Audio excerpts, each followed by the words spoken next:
As you've been hearing, Israel has announced the closure of its embassy in Dublin. It says that it's due to the extreme anti-Israel policies of the Irish government. Israel recalled the ambassador from Dublin following Ireland's recognition of a Palestinian state in May. And all of this comes as Israel's bombardment of Gaza continues, with at least 54 Palestinians reported killed in Gaza yesterday in Israeli airstrikes. We're joined now by the Israeli ambassador to Ireland, Dan Ehrlich. Ambassador, good morning. Good morning. Thank you for having me. Now, just to check your status, you are still ambassador to Ireland, even though there will be no embassy in Dublin. Yes, we have announced after the declaration of the minister that we are starting the process of closing the embassy in Dublin. Now, when the building itself is closed, will you still be ambassador to Ireland, although not operating from within this country? There are different decisions that are still relevant to the future of the relations. It's important to emphasize we are not breaking diplomatic relations. We are closing the physical embassy in Dublin in order to relocate those resources and efforts to countries who do want more collaboration with Israel. This is a very sad day for all of us at the embassy. We know how hurt the community, the Jewish community, the Israeli community. We hear from our friends, they are scared of staying alone in a hostile environment that unfortunately has been fostering in Ireland for the past year. But this is an important statement that we are making because unfortunately what we've seen in Ireland is an extreme, also in every aspect in any other country, an extreme vilification and policy against Israel. Just to clarify, before we proceed with that particular contention, it's been suggested that the redeployment of resources, it is about deciding where the foreign affairs money, the diplomatic money goes. It's been suggested that you're opening an embassy in Moldova, who is, according to your foreign minister, more friendly towards Israel, and the money normally spent on Dublin will be spent next year in Moldova. That is part of an overall calculation of where do we allocate the money. This is taxpayers' money, and we need to make sure that it goes to the places that want more engagement with Israel on all aspects. And unfortunately, what we have seen in Ireland, that we have the channels of communication open, but there is no public legitimacy to collaborate with Israel. And when that is being also encouraged by the government, unfortunately, we have not seen them attempt to stop the incitement and hatred against Israel, against the embassy, even against myself. There was a personal attack campaign against me. We did not hear any criticism by any officials. So what we are saying is that we will reallocate those efforts to where it's more needed. We will continue the conversation and channels of communication with Ireland, but not with a presence on the ground. Now, what the Taoiseach, Simon Harris, has said, it's deeply regrettable, a decision from the Netanyahu government. I utterly reject the assertion that Ireland is anti-Israel. Ireland is pro-peace, pro-human rights and pro-international law. Ireland wants a two-state solution, and for Israel and Palestine to live in peace and security, Ireland will always speak up for human rights and international law. Nothing will distract from that. What do you say in response to that? Go on. I started my post in Ireland, giving Ireland the benefit of the doubt, and I was told we are not anti-Israeli and we are pro-peace and coexistence. But unfortunately, what we have seen in the past over a year since the war started in extreme is time and time again promoting steps that are not pro-peace, pro-existence, not even pro-Palestinians, but are anti-Israeli. Ireland says, and we know how dearly it holds the international law, but to attempt to redefine a legal definition of genocide under international law in order to support baseless claims, so to fit what they want Israel to be accused of, I mean, you are changing international law. You are not protecting international law. So this has gone to levels of absurdity that we cannot we cannot facilitate or approve. Now, the fact that Hamas again thanked Ireland. They thanked Ireland in May when Ireland recognized the Palestinian state when we are still under attack, and they praised and thanked Ireland again after the submission to the ICJ. So when a terrorist organization thanks you for your efforts, I don't know how this helps the Palestinian people, but obviously Hamas understands that it helps them.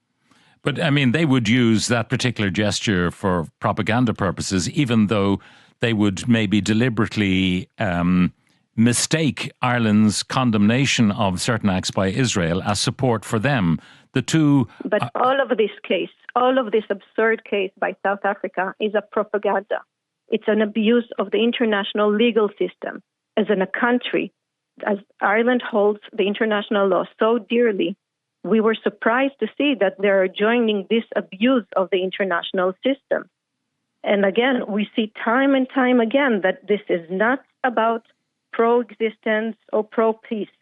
The attempts to promote anti-Israeli steps within the EU, within the UN, the bilateral sanctions or legislation they're attempting to pass, the fact that the Jewish community and Israeli community in Ireland are not feeling safe. All of these needs to be addressed by Ireland. The fact that you talk about them not feeling safe, the Jewish community, the Israeli community, and I'm not sure you can conflate the two, but there's often a conflation in charges made against the Irish government of anti-Semitism and anti-Israeli government policy. And I mean, are you doing that? Are you saying that the Irish government is anti-Semitic? What we are saying is that the steps that Ireland is promoting and the atmosphere that it's helping foster, unfortunately, has created an anti-Israeli and anti-Jewish, anti-Semitism sentiment in Ireland. The definition of anti-Semitism has evolved throughout the years, and we need to accept and define. Ireland is one of the only countries in Europe that has not adopted the IRA definition of anti-Semitism. And we need to clearly say what it is. Let me be clear. Criticism of Israeli and policies or Israel is not anti-Semitism. This is not what we're saying. But we need to say that when you delegitimize Israel, the existence of Israel, the only Jewish state, that is anti-Semitism. When you delegitimize and vilify all of Israelis for Israeli policy, for the government's action, that is anti-Semitism. Are you saying that Israel has to be above criticism? Because we're talking about an Israeli government. The contrary of what I just said. We accept criticism, and we have fruitful relations with many countries who criticize us. We do not agree politically with all countries. We accept that. Unfortunately, what we have seen in Ireland is that it's crossed that line. Ireland, it seemed to be stuck in some sort of an echo chamber between the media coverage and political statements. I do not think that the silent majority agrees with this anti-Israeli sentiment, but that echo chamber of that anti-Israeli hostile atmosphere, that needs to be broken, because I don't think that even politicians understand how deeply ingrained in the system this sentiment is, these biases. And we have been saying it and showing it all along throughout the war, the way that the coverage, even the way that you introduced me right now and mentioned so-called bombardments in Gaza, but you don't say that Hamas is still fighting Israel and firing at Israeli citizens. It's just to make it clear. This is a war, not a one-sided war. We are fighting enemies. More and more countries around the world, in the region, understand the threat that Israel is, and understand that that threat is also on their doorstep. Those countries are collaborating. No, I think you may be misunderstanding the mood of the public. You see, day after day, and less so these days because maybe the conflict is not as intense as it once was, but day after day we were seeing the effects of Israeli bombing in Gaza, and we were seeing bodies of children being carried out again and again and again. And ordinary people are saying, how can this be allowed to happen? And even when you talk to me over the months, you were saying that the ordinary Palestinian people did not necessarily support Hamas, that they were hostages being held by a malign Hamas government. So therefore, we have to ask ourselves, why does Israel bomb the very people who it maintains are being held hostage by Hamas? We know that while fighting this tragic war, that we are dealing with an enemy that doesn't care about its people. And we are doing everything in our possible to make sure that no civilians get hurt. Unfortunately, in a war they do, especially when Hamas uses them, hides behind them. So this tragic, brutal reality is not something that we want to continue. Obviously, if the 100 hostages are released, if Hamas stops the fighting, indiscriminate fight and firing of rockets against Israel, this war can end. And this war can end also for the Palestinian people who are under the brutal regime of Hamas. But what you are not reporting is the way that Hamas is inflating the numbers of the casualties. What you are not reporting is the fact that they are abusing any civilian infrastructure, including ones that are supposed to be protected by international and UN law, like hospitals, like mosques, like schools. You are not reporting the way that they're entrenching themselves in those infrastructure. The looting can I put it of to you, aid though? that doesn't go to the people, but is stolen by Hamas. The media is not reporting that, so the people do not see that. Again, we did report, by the way, the looting of some aid convoys by people within Gaza. And I know that you had suggested that this was happening on a large scale when I think last we spoke. But when you talk about reporting accurately what's going on, I mean, there is no doubt that thousands of people have been killed and many, many children have been killed, but 150 journalists have been killed as well. So trying to report accurately from inside a war zone when journalists themselves are under threat from death, maybe from both sides, I don't know, it's very difficult to get accurate information, is it not? It's difficult to maintain some sort of reality within this tragic situation in Gaza. We see Hamas threaten journalists. We see them threaten UN organizations. We know that anybody who's in Gaza is at the mercy of Hamas. We know that they're in an impossible situation. We all understand that this needs to end, and it will end when Hamas is releasing the hostages and foregoing those attempts to eliminate Israel. That is the pressure that we need to be focusing on, not promoting anti-Israeli initiatives. Do you accept, though, that Israel has largely, thus far, failed? The hostages are still there. There is talk that Joe Biden has some sort of peace process that he hopes to complete before January the 20th. But in the meantime, you're saying Hamas is still active in spite of the intensive Israeli activity on the ground and the bombardment. Hamas is still active. How can that be seen as a victory? Well, we've seen the elimination of many of Hamas's leaders, either inside of Gaza or elsewhere. We have seen the undermining of their infrastructure. It's a long process. We've also seen that this hard battle is because they're so entrenched in the population. And this is a tragic situation. Again, I don't think in a war there any victory. We are not talking about victory. We just want our hostages back.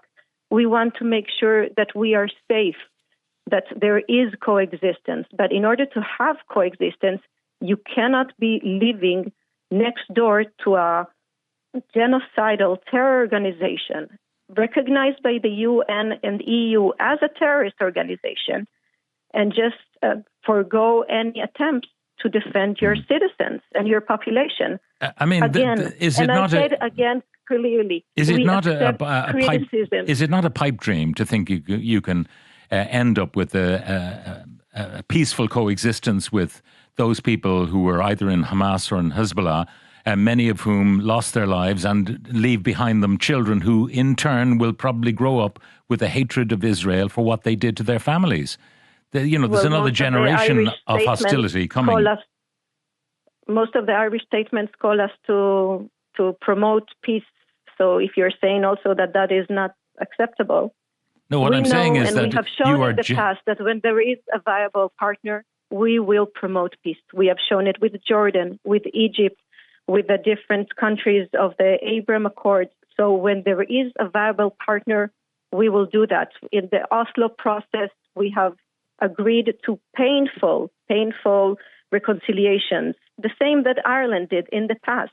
Ireland has done it with the understanding that on the other side there is a partner that will agree to that. The minimum that we ask is that the coexistence and safety for our people. I don't think Irish people would have accepted anything else but to start with the safety of their people. And this is what we are asking Irish government and officials as well. This is the minimum that we owe our people, their safety. As you say, this is a genocidal organization that doesn't want coexistence. So how can Ireland recognize a Palestinian state where the Palestinian Authority and Hamas do not talk between each other and they're killing each other? There isn't even coexistence and peace within the Palestinian community. Now, do you believe it's possible to be Israeli and be critical of your own government? Because one of my texters says, one of my closest friends in Ireland is Jewish. He totally condemns the totally disproportionate reaction by Israel to the outrage carried out by Hamas on October the 7th. Could you ask the ambassador, does she think that my friend is anti-Jewish? Let me separate again. We do not say that criticism of Israel is anti-Semitism. We are a democratic country, and within Israel, we have many, many voices, many affiliations, many parties. So you have different points of view. Even within the government, you have different points of view of what needs to be done and how to do it, as any other democracy, as in Ireland, obviously. So the same way that in Ireland there is a very fruitful, productive conversation, so in Israel, you can have many opinions, but on one thing, we all agree. We want to live. We want to make sure that our children are able to live peacefully. We want to make sure that our neighbors also live peacefully. And for that, for the sake of all of our lives and coexistence, we need to make sure that terrorist organizations like Hamas are eliminated. Just finally, do you think you'll be back, or maybe a successor will be back, or will they sell off the real estate that is the Dublin embassy? I do not know all of those details. On a personal note, again, this is a very tough decision. And this is a tough day. No ambassador wants to be in this situation. But unfortunately, at this point, this is the correct decision taken by the minister. We will be there to help the Israeli community, the Jewish community, to support them. And we need to make sure also that the Irish government makes some assurances in order to provide for their safety and for the future of those communities in Ireland. They're a small minority, but they're a number. To clarify, you will have a diplomatic presence on the ground, even though you are closing the embassy? No, I do not know that. That has not been decided yet. But as we work, we don't necessarily have a physical presence of embassies in all countries, and we are able to work remotely. So that is to be decided how that will be done with Ireland. Do you know whether the Jewish community in Ireland feels abandoned by you? I think they are concerned. I think they are felt that they're left alone because they do not receive assurances from the Irish government. And this is why they're so concerned. Because for the past year, we have been very vocal to promote their safety, to raise the concerns that they are raising with us. And those concerns need to be addressed with the Irish government and also the Irish population, Irish public, because if a community within Ireland is not feeling safe, is feeling isolated, is feeling discriminated against, that is something that Ireland needs to be addressing. Yeah. I think many of our listeners would feel that they are not in any way anti-Semitic. Maybe they don't know Jewish people, but many people do and have cordial relations with them, and they do not conflate the actions of this current Israeli government with all Jewish people.